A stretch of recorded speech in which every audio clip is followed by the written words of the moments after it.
I'm Cailey, a librarian here at Mentor Public Library.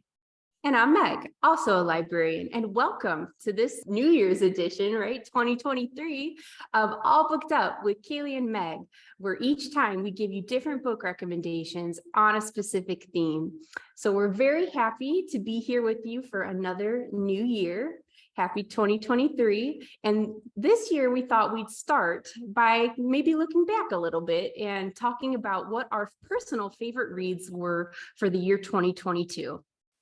Yes, and we didn't get a chance to really talk about our favorites of the year last year. So why not start out this year giving you some suggestions that were loved by your favorite librarians for you to kick off your reading this year.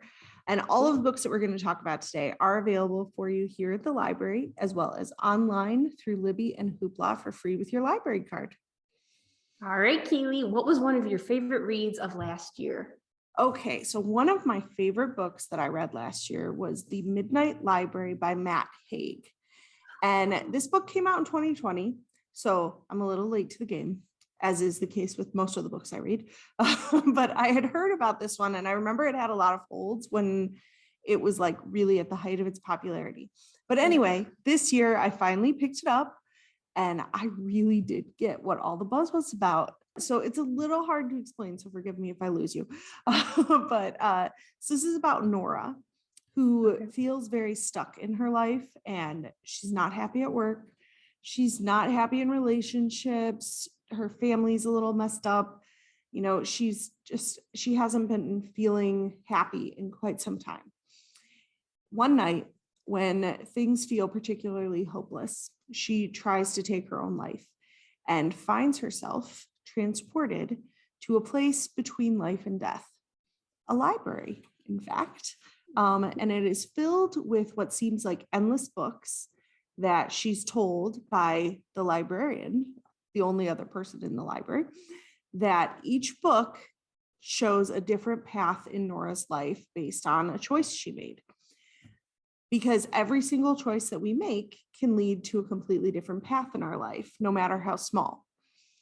So Nora's task at this midnight library is to explore these different paths that she could have taken and see if one of these different versions is a place she wants to stay. So each book that she picks up is representative of a choice she made in her life. And when she picks up this book, she's transported into the life in the same time period as she is now, but having made whatever choice it was in the past and how that path has changed for her. So if she had stayed with her ex, would she have been happy following his dream of opening a pub?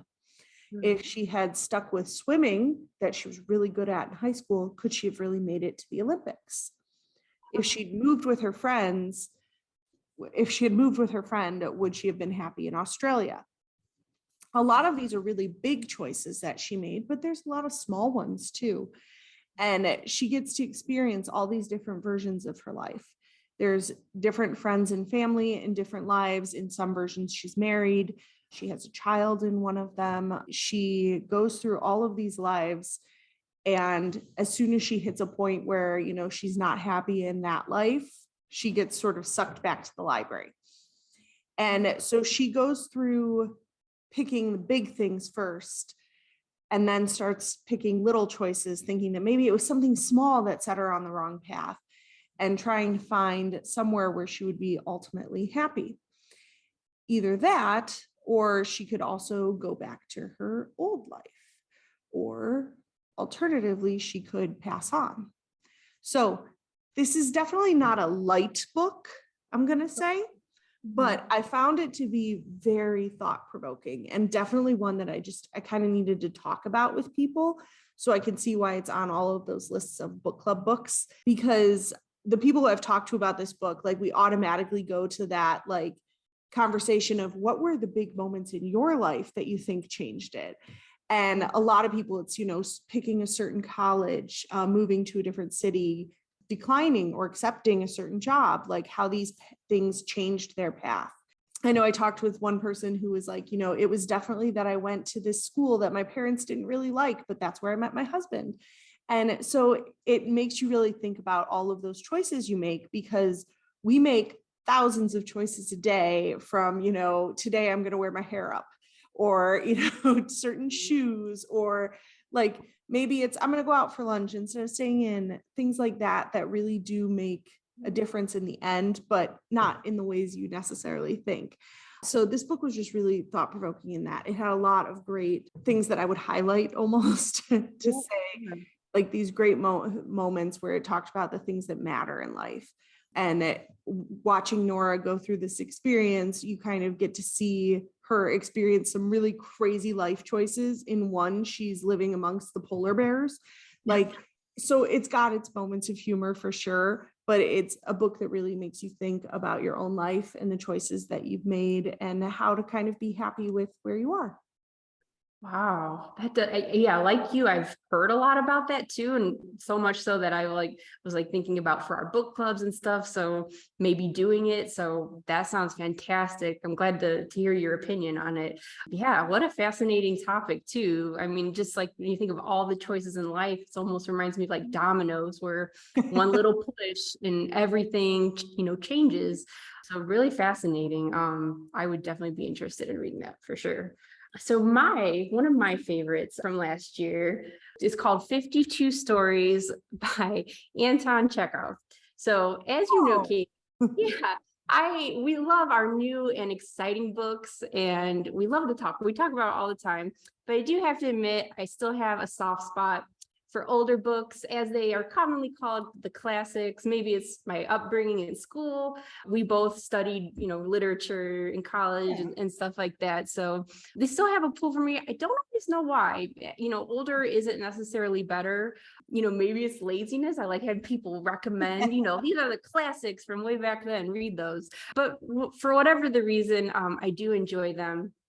And I love Chekhov, especially because it's short stories. So, and, in this day and age, sometimes when it's hard to focus on a large book that takes a lot of time, I love to sit down and read his stories. They have a lot of depth to them, I find, but they're surprisingly very funny as well. And even though this is very old, he was a writer from, the 19th century, late 19th century, we could also call it fairly new, because this is a new translation in the last couple of years by husband and wife translation team Richard Pervere and Larissa Volokonsky. They're highly regarded.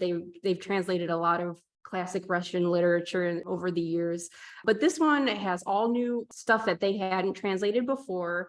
And I just love it because all the stories, they cover so many different stations of life in Russian life in that time. So you got stories looking at peasants, the lower classes, stories that cover people up in higher classes. And then you have books told from the perspective of a 3-year-old little boy as he travels with his nanny through the city and encounters scary things such as a cat and a group of soldiers, all these things that are new in the world for this little boy. Very charming. Had a story told from the perspective of a stray dog. She gets lost from her master and she's rescued by a clown, and the little dog joins the little circus group with a goose and a cat. And then you got stories that are a little more heavier. You have a wealthy man who lives on a country estate. He embarrasses his daughters by assuming that the young handsome gentleman who visits them shares all his views. And then you also get another humorous one I really enjoyed, a civil servant who can't go to sleep because he realizes in all his years working in the government, he's used every sort of type of punctuation except for an exclamation mark. What does that mean? So really, there's just so many great ones. And some of these are even just like 5 pages. So it's a really great, if you want to get into like old classic short stories, he's a great way to start. He's one of the all-time best short storytellers in my opinion. So really, really great stories. Will make you think. I think also will make you laugh. Yes. And I think it's important that you said that it's a new translation, because that can make such a difference when we're talking about books that were published in other languages, because I have sat and read different comparisons of things sometimes. And it's shocking what one translator might leave out. And you can lose that sort of depth and importance of a statement if it's translated poorly. So, I mean, I don't think I've read a lot of Chekhov. I've read a bit. So now I feel like I probably should. And it's about time I get in a good short story collection. Haven't had one in a while. Yeah, for sure. All right. So my next one is another fiction because I've mostly read fiction this year. This is The Thursday Murder Club by Richard Osman. And this is not something I normally would have picked up, but it was scheduled for my book club this year. And it also came out in 2020. That wasn't on purpose, but it was a book that we read with the Senior Center Book Club this year, and I really liked it. And it is the first book of a series. I'm not sure how many they're going to be, but right now there's 3. And yes, I've read the others. This takes place at a retirement community in England. And there's a group of people who are from different walks of life who have found themselves here. And they have found a common interest in true crime. But they'd rather really be involved in the crime solving than listen to someone tell them about it. So they've taken to investigating unsolved cases, some of which are still open, some of which, they are just looking into. And they have formed this group called the Thursday Murder Club. They meet on Thursdays in the puzzle room and they discuss these cases. They look through the old case files and they try to figure out what the police missed, basically. So they're amateurs, but even so, they're quite surprised when a body turns up close to home. But naturally, they feel that they need to insert themselves into this discussion and try to figure out what happened. So the group is composed of 4 main people. The ringleader of sorts is Elizabeth. She has a spy background, MI5 or MI6. She doesn't want to talk about it, but it makes her, really the sort of ringleader, and she's quite clever. Ibrahim is a retired psychologist and very good at catching the details. And his best friend, Ron, comes to the meetings with him as well. And Ron is known as, he used to be sort of a rabble rouser for some of the unions back in the day. And then the newest member is Joyce, who is a retired nurse who looks harmless, but, should not be underestimated. The book also goes into sort of the background of each person. And it's told through multiple perspectives, including Joyce's notebook, diary, which is probably my favorite voice of the book because Joyce is a little scatterbrained, a lot of fun, very interested in making sure that she has the right baked goods for any situation. They're all very, you learn all about these 4 people and their lives, what's going on and what happened in their past and what's going on in their lives now with their spouses, alive or dead, and their family, extended family. But so all 4 of these people are in their mid to late 70s, but that doesn't stop them from becoming these crime solvers of sorts. They befriend some police, sort of through trickery, and they also befriend some not so savory individuals, but they are able to then get really involved in this investigation. And the dynamics of this team are awesome because all of these people are pretty intelligent, but the way that they work with one another and bounce off of each other is just very entertaining. And this is continually surprising. The author does a great job of keeping the reader on their toes. Lots of misdirection, I think, which is always a good mark of a mystery. And this is a very light mystery, I will say. This is really not necessarily gruesome or gory. And it has kept me reading because I've read these subsequent books and I kind of want to see what happens with these people. And I did hear from a patron who liked this book that it has now been optioned for film. So I look forward to seeing who they cast in these roles. The author himself is actually a screenwriter in England. So I think that really is telling as to how he created this story, that it's very dynamic, a lot going on all the time, but sort of very good at forward moving towards that conclusion. Yeah. So it's a great series and I'm really enjoying getting to know these septuagenarians. Oh, I like that. Oh man, how Lovely. As you were describing all the characters and everything they were doing, it just sounded so delightful and also cheeky, Oh, that just definitely. British, I love that.